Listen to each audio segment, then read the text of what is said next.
in my bio described by our national hero, Dr. Jose Rizal, I can say for the environment as a student that there is still hope for us to clean the environment. There is still chance and improvements to be made for our country. We need to work together in order to form another community that will make positive changes for our environment.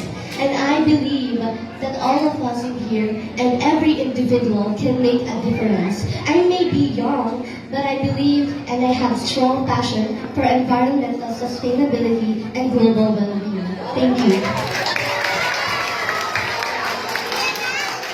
Thank you so much. Nahiya ako.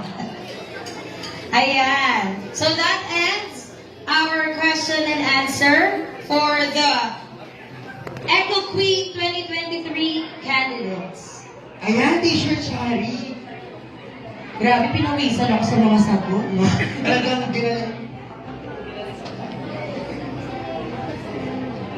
Ayan, Teacher Chari. You know what? Talagang magagaling talaga ang mga Picafeyans. I believe, strongly believe.